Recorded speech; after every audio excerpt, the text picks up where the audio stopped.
ABN Maharashtra में आपका खैर मकदम। मैं हूं मुनीर आरिफ खान।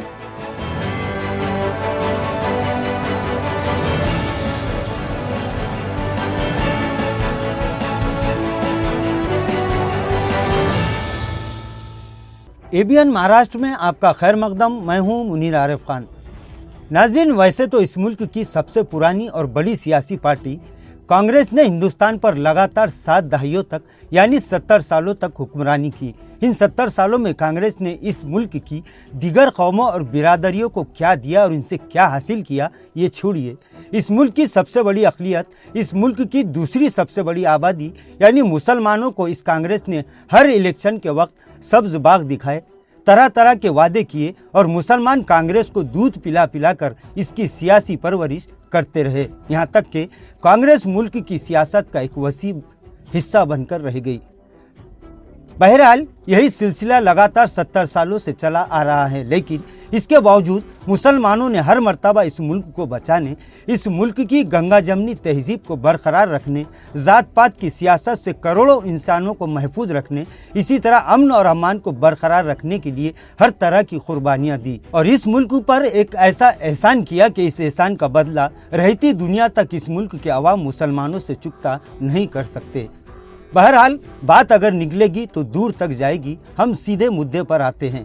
नाज़रीन, गुज़िश्ता एक दहाई से इस मुल्क पर बीजेपी हुकूम का इक्का बनकर बैठी है। मुल्क की अक्सर रियासतों में बीजेपी का कमल खिल रहा है। गुज़िश्ता एक हफ्ता पहले इस मुल्क की 5 रियासतों में असेंबली इंतखाबात हुए और ये इलेक्शन 2024 में होने वाले आम चुनाव का सही मानों में सेमीफाइनल ही था।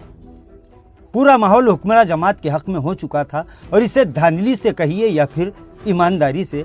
बहरहाल 3 बड़ी रियासतों में, इसमें भी 2 रियासतें ऐसी हैं जहां कांग्रेस की हुकूमत थी, बीजेपी ने इसे भी छीन लिया। लेकिन एक बड़ी रियासत तेलंगाना एक ऐसी रियासत साबित हुई जहां के 12% से ज़ायद मुसलमानों ने कांग्रेस के मुर्दा जिस्म में रूह फूंकने का काम किया है और ख़ुद को मुस्लिम नवाज पार्टी होने का दावा करने वाली एमआईएम और एक दहाई से तेलंगाना की सत्ता चला रही बीआरएस का दामन छोड़कर कांग्रेस के कर्नाटक में किए गए वादे पर भरोसा करके यहां से कांग्रेस को नाकाबिल यकीन फतह दिलवाई। नाजरीन, हालिया एक दहाई में कर्नाटक एक ऐसी रियासत साबित हुई है जहां से कांग्रेस का दूसरा सियासी जन्म हुआ, ये कहना गलत नहीं होगा।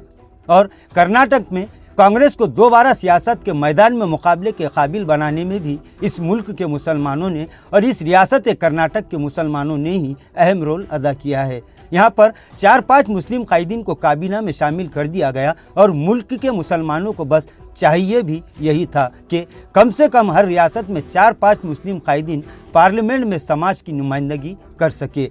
यही पैटर्न तेलंगाना में लिया जाना चाहिए था, लेकिन कल जब रेवंत रेड्डी ने तेलंगाना के वजीर आला के तौर पर कसम खाई, तब सिर्फ तेलंगाना ही नहीं बल्कि मुल्क के करोड़ों मुसलमानों के दिलों को एक ऐसा जख्म पहुंचा है कि जो शायद जल्द नहीं भर पाएगा। नाजरीन, मुल्क की आज़ादी के बाद से आज तक कांग्रेस की इतनी निचली सियासी पोजीशन कभी नहीं रही और आज़ादी के बाद से आज तक तेलंगाना की सियासत में ऐसा पहली बार हुआ है कि तेलंगाना की काबीना में कोई मुस्लिम चेहरा दिखाई ना दिया हो, जिसके बाद तेलंगाना के करोड़ों मुसलमानों में एक अफसोस की लहर ही नहीं बल्कि गुस्सा भी अब साफ तौर पर दिखाई देने लगा है। अब तेलंगाना के साथ साथ मुल्क के करोड़ों मुसलमानों ने आने वाले आम चुनाव से पहले कांग्रेस को आखिरी चेतावनी दे दी है। यहाँ के अवाम ने कहा कि इलेक्शन से पहले वजीर आला बने रेवंत रेड्डी को तेलंगाना के मुसलमानों की जानिब से एक मुतालबाती मकतूब पेश करके ये मुतालबा किया गया था कि मुसलमान कांग्रेस को तेलंगाना में इख्तिदार देने के लिए तैयार है, चाहे इसके लिए इन्हें किसी भी किस्म की कोई भी कुर्बानी देनी पड़ी। लेकिन कांग्रेस ये वादा करे कि वो तेलंगाना के मुसलमानों की आबादी के लिहाज से इन्हें हुकूमत बनने में इख्तिदार में हिस्सेदारी देगी और रेवंत रेड्डी ने इस पर हामी भरते हुए वादा किया था। लेकिन आज जब नई हुकूमत की हल्फ बर्दारी की तकरीब हो रही थी और कांग्रेस आला कमान के साथ साथ पूरी कांग्रेस क़यादत जहां खुशियां मना रही थी, वहीं तेलंगाना के 12% से ज़ायद मुसलमानों के अफसोस और गम की कोई इंतहा नहीं थी, क्योंकि कांग्रेस ने फिर एक मर्तबा तेलंगाना के मुसलमानों की शक्ल में मुस्लिम कौम के साथ सियासी गद्दारी की है, यानी मुसलमानों के साथ फिर एक मर्तबा इस कांग्रेस ने विश्वासघात किया है।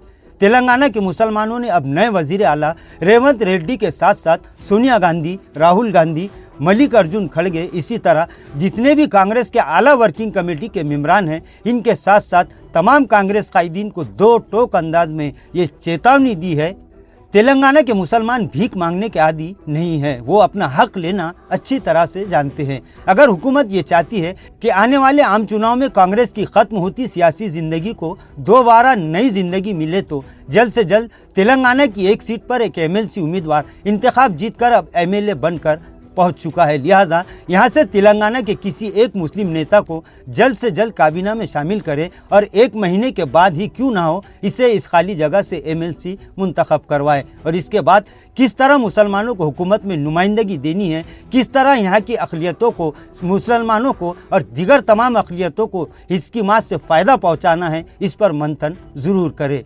इसी बारे में जल्द से जल्द मंथन कर ले, वरना तेलंगाना के सिंहासन पर कांग्रेस को बिठाने वाले तेलंगाना के 12% मुसलमान ही नहीं बल्कि मुल्क के करोड़ों मुसलमान आने वाले आम चुनाव में कांग्रेस को इसका जवाब देने के लिए तैयार है। क्योंकि मुसलमानों का कहना है कि कांग्रेस का साथ दे तब भी मुसलमानों के साथ विश्वासघात होता है, साथ ना दे तब भी वादा खिलाफी करके मुसलमानों को इस्तेमाल करके फेंक दिया जाता है। तो फिर जब दोनों ही तरह से नुकसान मुसलमानों का है तो कांग्रेस ये ना समझे कि मुल्क का मुसलमान बीजेपी या दीगर फिरका परस्त पार्टियों से और हुकूमतों से घबरा कर और डर कर कांग्रेस की नैया पार लगाता रहेगा। ये बात हर मुसलमान ही नहीं बल्कि पूरी दुनिया जानती है कि मुसलमान सिवाय अल्लाह के किसी से नहीं डरता। अगर कांग्रेस अब भी अपने जहरीले मंसूबों से बाज नहीं आई और मुसलमानों को उनकी आबादी के लिहाज से सियासी नुमाइंदगी देने से भागती रही तो फिर हो सकता है कि चाहे जो हो जाए मुल्क ही नहीं दुनिया में मुसलमानों का कुछ कोई नहीं बिगाड़ सकता। और हो सकता है कि कांग्रेस का ये विश्वासघात आने वाले आम चुनाव में कांग्रेस के खैमे में न सिर्फ आखिरी कील साबित हो सकता है बल्कि ये कांग्रेस के सियासी वजूद को मिटाने के लिए काफ़ी होगा। नाजरीन, आज के लिए बस इतना ही। कल फिर मुलाकात होगी कुछ नई खबरों के साथ। तब तक के लिए मैं मुनीर आरिफ खान आपसे इजाज़त चाहता हूँ। अल्लाह हाफिज़।